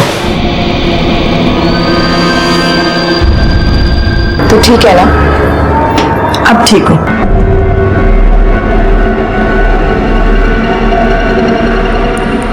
तू जानती है ना मैंने तुझे कितना मिस किया है। I miss you too. I love you. I love you. Sir, Aman आ गया, बुला उसे। डॉक्टर अमन, आपकी गीतिका से कई बार बात होती थी। जी सर, मेरी पेशेंट थी वो। तो आप अपने हर पेशेंट के साथ रात को 2-2 बजे भी फोन पर बात करते हैं? नहीं सर, वो एक्चुअली उसकी प्रेगनेंसी में कुछ कॉम्प्लिकेशंस थी सर। उसे जब भी कोई प्रॉब्लम होती थी मुझे कॉल करती। उसका पति उसके साथ आपके क्लिनिक पे आता था? नहीं सर, कभी भी नहीं, वो हमेशा अकेली आती थी। आप कभी उसके घर गए? 1-2 बार गया था सर, उसकी तबीयत थोड़ी खराब थी, इसलिए मुझे ही विजिट के लिए जाना पड़ा था। लेकिन आपकी मोबाइल लोकेशन ये बताते हैं कि आप उस एरिया में अक्सर आया जाया करते हैं। सर, उस एरिया में मेरे काफी सारे पेशेंट्स हैं तो मुझे जाना पड़ता है। ठीक है, आप जा सकते हैं। अगर जरूरत पड़ी तो हम आपको वापस बुला लेंगे। जी, थैंक यू। गायकवाड़, गीतिका की माँ और सिद्धार्थ का क्या हुआ? सर, गीतिका की माँ से फोन पर बात हुई, वो पहुंची रही है, और सिद्धार्थ ने बताया था कि वो दिल्ली में पुणे आज सुबह ही आ जाएगा, तो ऑन द वे होगा। पीएसआई आने को फॉलो अप करने को बोल दिया है। सर सिद्धार्थ का फोन बंद आ रहा है सर। सर मैंने उसके सारे डिटेल्स निकाले सर, वो दिल्ली नहीं गया सर।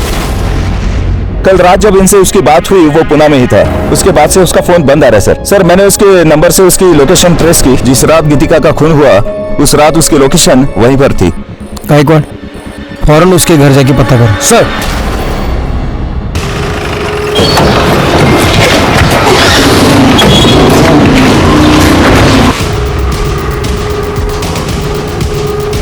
सिद्धार्थ कहाँ है? पता नहीं सर, कहीं गया होगा। अच्छा, वो और उसकी पत्नी यही रहता है ना? सर सिद्धार्थ कभी पत्नी के साथ यहाँ आया ही नहीं, वो तो अकेले ही रहता है। अकेले? हाँ सर।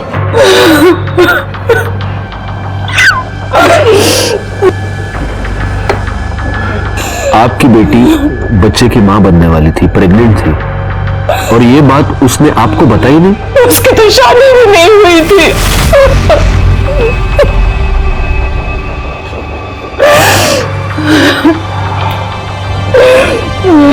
आई एम सॉरी, ये गीतिका की लाश की तस्वीर है, लेकिन इस तस्वीर में उसने मंगलसूत्र पहना हुआ है, उसके माथे पर सिंदूर है। प्लीज देखिए। हमें नहीं पता ये सिंदूर, ये मंगलसूत्र इसने क्यों पहन रखा है। हमें सिर्फ इतना पता है कि इसकी शादी नहीं हुई थी। लेकिन ये जहां पर रहती थी वहां पर लोगों को यही पता था कि वो शादीशुदा है। इनफैक्ट उसका पति सिद्धार्थ फ्लैट दिलवाते वक्त उसके साथ था। सिद्धार्थ? लेकिन वो तो उसका बॉयफ्रेंड था। और बेटा क्या करते हो? आंटी मैं सॉफ्टवेयर इंजीनियर हूँ। अरे वाह, मैं गीतू को बुलाती हूँ। गीतू, लड़का तो बहुत अच्छा है, बोल तो शादी की बात कराओ। क्या माँ, आप भी? हमने कितनी बार उससे कहा कि अगर सिद्धार्थ तुझे पसंद है तो तू उससे शादी कर ले, लेकिन हर बार टालती रही। कहती थी अभी मुझे एक दूसरे को जानने का समय चाहिए। देखिए, आपकी बेटी के साथ जो भी हुआ है उसका मुझे बेहद अफसोस है। वैसे गीतू कुछ दिनों से बहुत परेशान थी। उसने फोन पर 5 लाख रुपए मांगे थे। इतने पैसों की उसे क्या जरूरत थी? राम जाने, मेरी बच्ची को मारने वाले को भगवान बहुत बड़ी सजा देगा, बहुत बड़ी सजा देगा।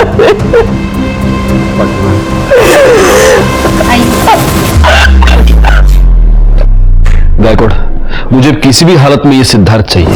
पता करो वो कहा है, अपने सारे खबरियों को काम पर लगाओ। एक और बात, जरा पता करना ये 5 लाख रुपए का क्या चक्कर है। गीतिका का मोबाइल मिसिंग है। सर्विस प्रोवाइडर से पता करो कि वो किस मेल आईडी से लॉगिन करती थी। उसके सारे मेल्स चेक करो। सर, गीतिका की मां की बातें सुनकर मुझे बहुत अजीब लगा। अगर गीतिका की मां गीतिका और सिद्धार्थ की शादी करवाने को तैयार थी तो फिर आखिर गीतिका ने बिना बताए शादी क्यों की और ये बात अपनी मां से क्यों छुपाई? फिर मुझे ऐसा लगा कि शायद असल में गीतिका और सिद्धार्थ की शादी हुई ही ना हो, लेकिन फिर भी गीतिका प्रेग्नेंट रही हो और इसीलिए वो उस सोसाइटी में छुप कर रह रही थी ताकि बच्चे की आइडेंटिटी पर बाद में कोई भी उंगली ना उठाए। एक पॉसिबिलिटी ये भी थी कि गीतिका को प्रेग्नेंट करने के बाद सिद्धार्थ ने उस बच्चे को अपनाने से मना कर दिया हो और इसी चक्कर में गीतिका का मर्डर करके वो भाग गया हो। इस केस की सारी कड़ियां काफी उलझी हुई थी और सबसे बड़ा सवाल ये था कि ये सारी कड़ियां अब कहां जाकर सुलझेंगी।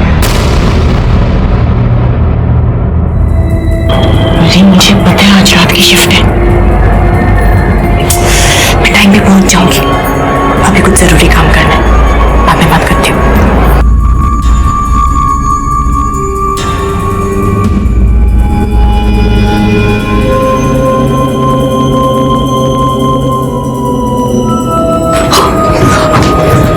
तू यहाँ पे क्या कर रही है? यश तेरा मेरे कमरे में इंतजार कर रहा है, तो उधर जा। मुझे अभी यश के साथ नहीं होता यार, मजा तो मुझे तेरे साथ आता है। ये सब भी हो जाएगा। हाँ? अभी मैं जितना बोल रही हूँ तू उतना कर। अभी तुझे तो सच में नहीं कहती कि तेरा इंटरेस्ट अब उसमें आ गया है? सुन, ये ना मेरा खेल है, मेरा जैसे मन करेगा ना मैं खेलूंगी। तुझसे जितना कहा है मैंने उतना कर।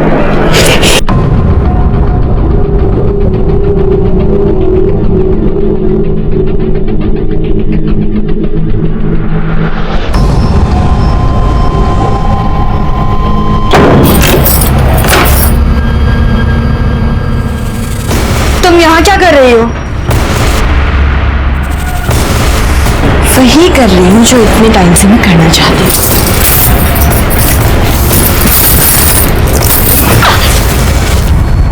सर, गीतिका की पोस्टमार्टम रिपोर्ट आ गई। मौत का वक्त रात 11 और 2 के बीच 5 बार स्टैब किया गया और वो 8 महीने प्रेग्नेंट थी। उसके नाखूनों में किसी के स्किन के फ्रेगमेंट्स मिले। जब हमने उसके बैंक डिटेल चेक किए तो पता चला उस दिन उसने 5 लाख रुपए विड्रॉ किए थे। लेकिन जब हमने गीतिका के घर की तलाशी ली तो हमें कोई पैसे नहीं मिले। नहीं सर, हमने उसके मेल्स चेक किए। सिद्धार्थ उसे ब्लैकमेल कर रहा था। वो कह रहा था कि उसे उसका कुछ राज पता है जिसके बदले में वो 5 लाख रुपए मांग रहा था। और जिस रात गीतिका का मर्डर हुआ उस रात सिद्धार्थ की मोबाइल लोकेशन गीतिका के घर की ही थी। इसका मतलब ये हो सकता है कि सिद्धार्थ ने गीतिका का मर्डर किया है और वो पैसा लेकर भाग गया है। अगर ऐसा है तो फिर वो कौन हो सकता है जो गीतिका के घर बार बार जाता था? सबसे पहले काम करो गायकवाड़, उसके नाखून में जो स्किन के फ्रैगमेंट्स मिले हैं उसका डीएनए टेस्ट कराओ और उस शर्त के साथ उसको मैच करके देखो। और एक और काम करना, उसकी कॉल लिस्ट में जितने भी लोगों के नाम है उन सबके फोटोग्राफ्स लेके उसकी सोसाइटी में दिखाओ। वहां से पता चलेगा कि वो कौन था जो उसके घर पे बार बार आता था। सर अभी भी कंट्रोल रूम में मैसेज आया कि कातरज एरिया में बॉडी मिली है।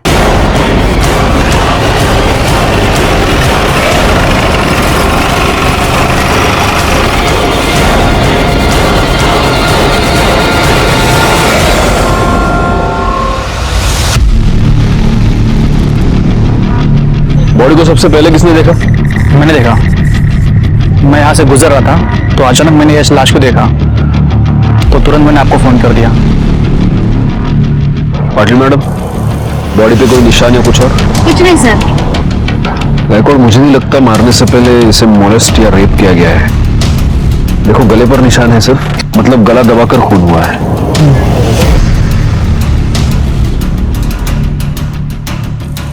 सर ये कार्ड मिला। जूनियर आर्टिस्ट यूनियन, लड़की का नाम नेहा है। इस पर इसका एड्रेस है, घर वालों को फोन करो और इस पर फोन नंबर भी है, उससे इसके कॉल डिटेल्स और मोबाइल लोकेशन निकालो। आसपास पता करो किसी और ने आते जाते कुछ देखा है क्या।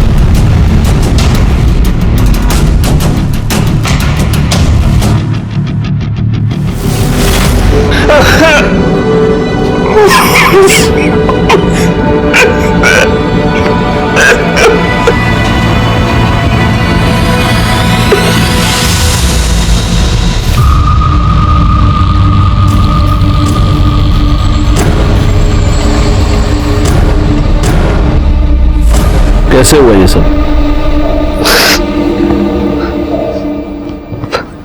पता नहीं सर, यह जूनियर आर्टिस्ट का काम करती थी, अक्सर नाइट शिफ्ट हुआ करता था।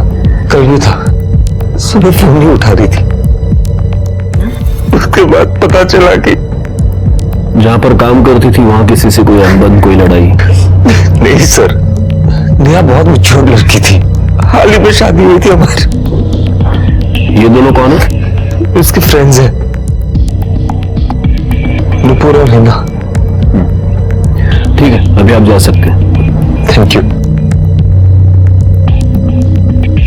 गायकवाड़, ये नेहा जहां पर शूटिंग करती थी वहां जाकर थोड़ी पूछताछ करो। हो सकता है वहीं पर उसकी किसी के साथ अनबन हो गई हो और इसी वजह से उसका मर्डर भी। सर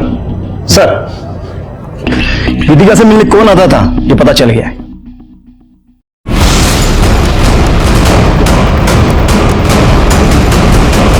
तुमने हमसे ये झूठ बोला कि तुम गीतिका से मिलने सिर्फ 2 बार गए थे, जबकि सच ये है कि तुम अक्सर वहां जाया करते थे। दरअसल मैं गीतिका से प्यार करता था सर, वो भी मुझे पसंद करती थी।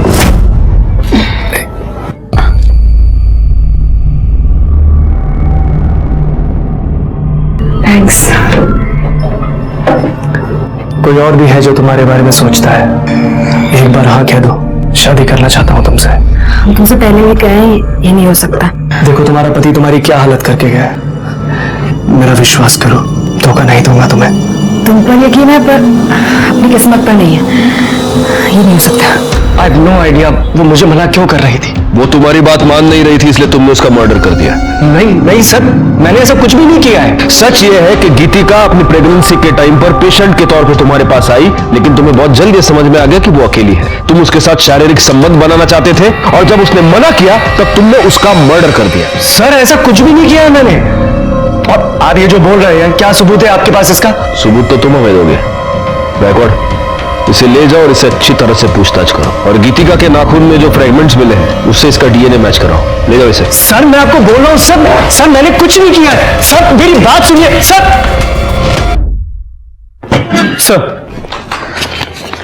सर नेहा की पोस्टमार्टम रिपोर्ट, उसे गला दबा के मारा गया और मौत का वक्त रात 12 और 2 के बीच। मैंने उसके सेट पर जाके पता किया, लेकिन किसी ने नेहा को किसी के साथ देखा नहीं। सर एक इंफॉर्मेशन मिली है सर, यश की शादी सिर्फ नेहा से ही नहीं बल्कि आरती से भी हुई है, एक ही साथ एक ही मंडप में।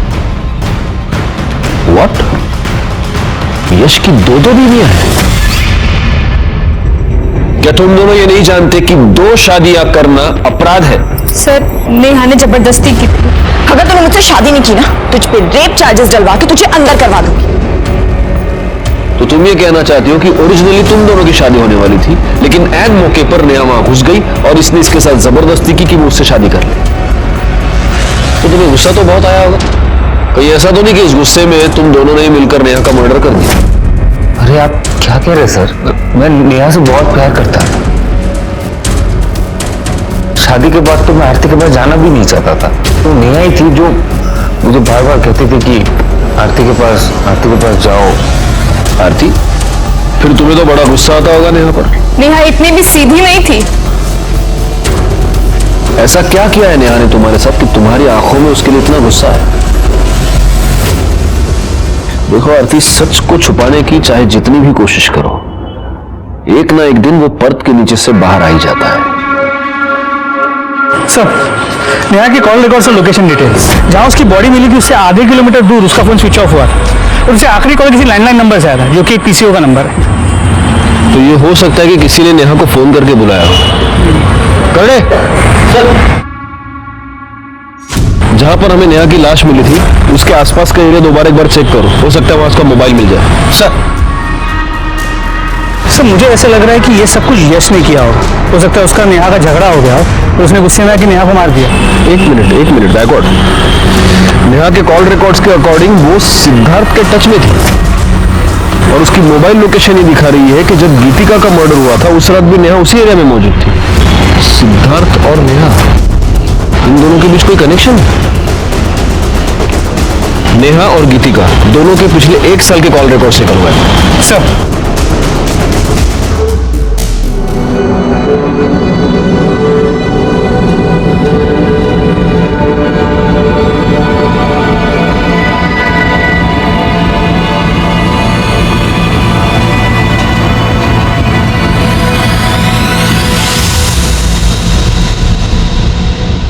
गीतिका और नेहा के 1 साल के रिकॉर्ड चेक किए। एक इंपॉर्टेंट बात ये पता चली है कि ये दोनों 6 महीने पहले तक रेगुलर टच में थे। इतना ही नहीं, गीतिका हिना और नूपुर के भी टच में थे। तुम दोनों गीतिका को कैसे जानते हो? और देखो, झूठ बोलने की कोशिश मत करना, क्योंकि तुम लोगों के पिछले 1 साल के कॉल रिकॉर्ड्स हमारे पास है, जिससे साफ पता चलता है कि तुम सब लोग एक दूसरे के साथ बात करते थे, एक दूसरे से कांटेक्ट में थे। हाँ, तो कैसे जानते हो गीतिका को? सर, गीतिका हमारे साथ हमारे फ्लैट में रहती थी। बड़ी अजीब बात है। तुम्हारी एक और फ्लैटमेट नेहा, उसका मर्डर हो चुका है और अब तुम्हारी ये पुरानी फ्लैटमेट गीतिका, उसका भी मर्डर हो चुका है। कैसे टर्म्स थे तुम्हारे? Sir normal. और नेहा और गीतिका, उनकी आपस में लड़ाई होती थी? नहीं सर। तो फिर जिस रात गीतिका का मर्डर हुआ उस रात नेहा गीतिका के घर के आसपास क्या कर रही थी? ये सिद्धार्थ, ये गीतिका को ब्लैकमेल क्यों कर रहा था? गीतिका ने सिद्धार्थ की पहचान अपनी सोसाइटी में उसके पति के तौर पर करवाई थी। और ये मत कहना कि तुम लोग सिद्धार्थ को नहीं जानते, क्योंकि तुम्हारे कॉल रिकॉर्ड से ये साफ होता है कि तुम दोनों भी सिद्धार्थ को जानती थी, तुम्हारी भी उससे बात होती थी। क्या है ये सब चक्कर? हाँ सर, हमारी सिद्धार्थ से बात होती थी, लेकिन सिद्धार्थ गीतिका का पति नहीं था। वो सिर्फ हमारी हेल्प कर रहा था, जिसके हम उसे पैसे देते थे। कैसी हेल्प?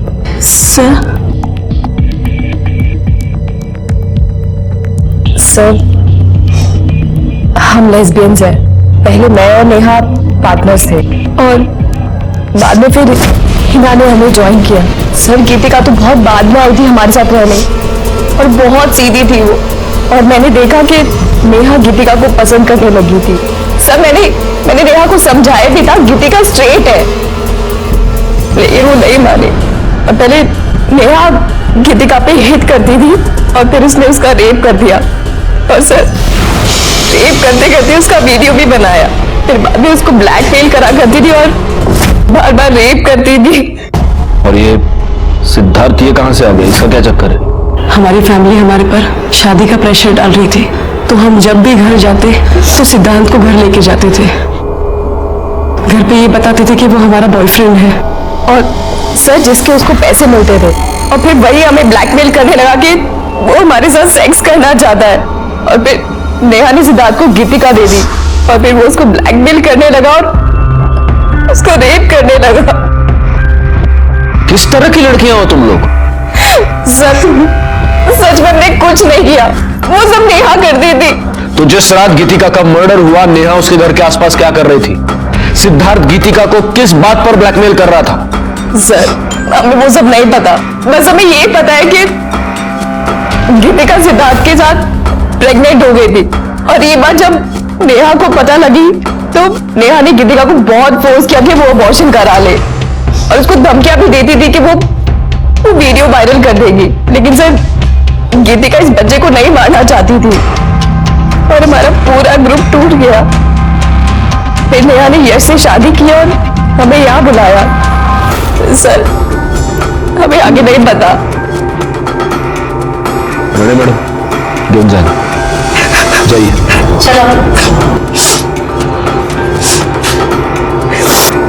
सर क्या लगता है?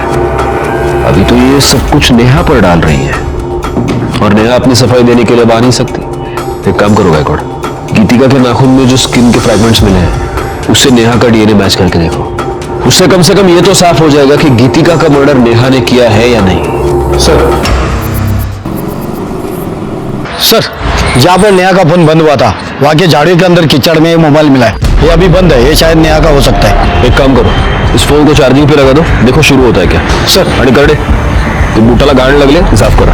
हो सर। सर, गीतिका और नेहा की जीनी रिपोर्ट्स। सर, गीतिका के नेस में नेहा की स्किन ट्रेसेस मिले हैं। इसका मतलब गीतिका का मर्डर नेहा ने किया, लेकिन फिर नेहा का मर्डर किसने किया? Excuse me. हाँ बोला।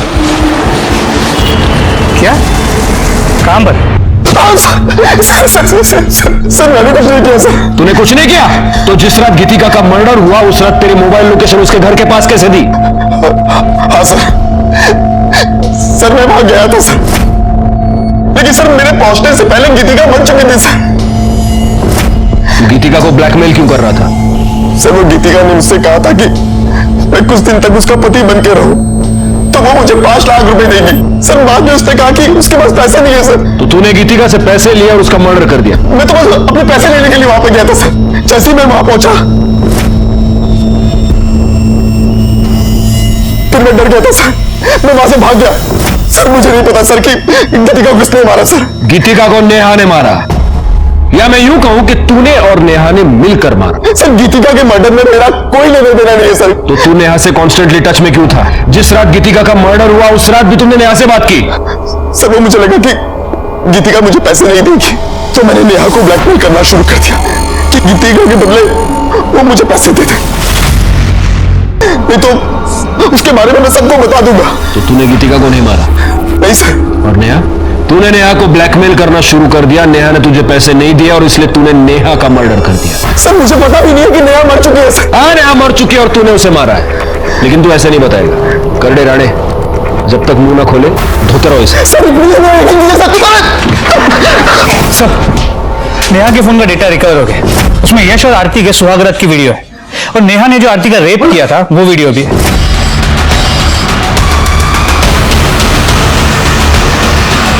आरती का रेप? जी सर, और इतना ही नहीं, इसमें गीतिका के रेप का भी वीडियो है, ये देखिए।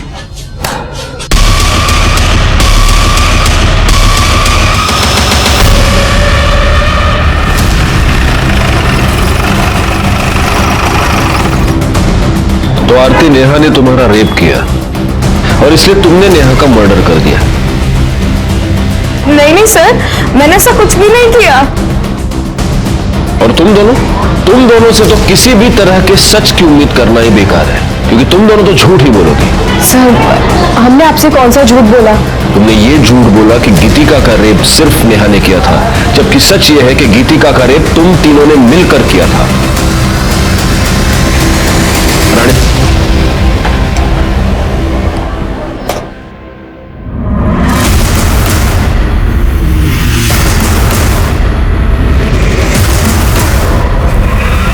इस घर का सर्च वारंट है हमारे पास, हम इस घर की तलाशी लेनी है। चला, लगा कमला।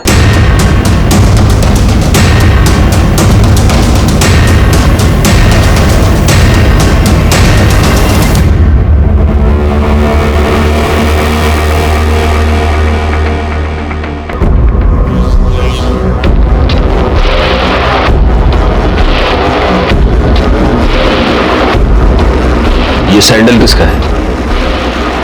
सर ये तो नुपुर की है।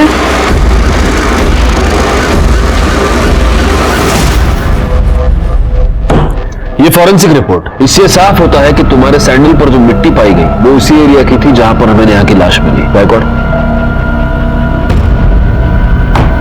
उस एरिया में एक कैमरा है, इसकी सीसीटीवी फुटेज। इस फुटेज में तुम्हारी गाड़ी वहां से पास होती हुई साफ दिखाई देती है, उसी वक्त जब नेहा का मर्डर हुआ। नुपुर, अब ये तो साफ हो गया है कि तुम ही ने नेहा का मर्डर किया। सर मैं नेहा से बहुत प्यार करती थी, लेकिन वो उस आरती के पीछे पड़ी थी। उसने आरती का रेप कर दिया। और नेहा जब शूट पे थी, जब मैंने उसे बाहर मिलने के लिए बुलाया था, तो मैं आरती का रेप क्यों किया? रेप कहाँ किया यार? प्यार किया। अच्छी लगती है ये आरती मुझे। नेहा, आज तक हमने जो भी किया है ना, मेरी बात की किया है। गीतिका और हिला को जैसे हमने बांटा था ना, आरती को भी बांटना होगा, समझी? आरती ना सिर्फ और सिर्फ मेरी है। मैं ना तुझे ऐसे कुछ भी करने में दूंगी, समझी? नुपुर बस कर यार। देख, मैं और यश मिलके ना आरती को अच्छे से समझा लूं। मुझे पति भी मिल गया, प्यार भी। देखो ना, और कुछ नहीं चाहिए। ये जो तेरा मेरा लफड़ा है ना, ये मुझे देना चाहिए। मैं ना तुझे मुझसे दूर नहीं आने दूंगी, समझी तू? मुझे ना अभी तेरे में कोई इंटरेस्ट नहीं है। छोड़। सर मैं नेहा को मारना नहीं चाहती थी। सच तो यह है कि तुम लोग प्यार का मतलब नहीं जानते। प्यार छोड़ो, तुम लोग तो दोस्ती और इंसानियत का मतलब भी नहीं जानते। अब पूरी जिंदगी जब जेल में सड़ोगी तब शायद एहसास हो जाएगा। गे, लेस्बियन या होमोसेक्सुअल होना कोई बुरी बात नहीं है। आज तो हमारा कानून भी इसे अपराध नहीं मानता, लेकिन किसी पर जबरदस्ती करना, रेप करना बहुत ही संगीन अपराध है। अगर इस तरह का अपराध आपको आपके आसपास घटता हुआ नजर आए तो प्लीज आप पुलिस की मदद मांगिए। इसी के साथ मैं सीनियर इंस्पेक्टर राजेश जाधव आपसे विदा लेता हूं। आप सतर्क रहिए और देखते रहिए क्राइम पेट्रोल दस्तक, क्योंकि मकसद बताना नहीं, बचाना है। जय हिंद। इस तरह के और भी एपिसोड देखने के लिए हमारे चैनल को सब्सक्राइब करें और बेल आइकन दबाना ना भूलें।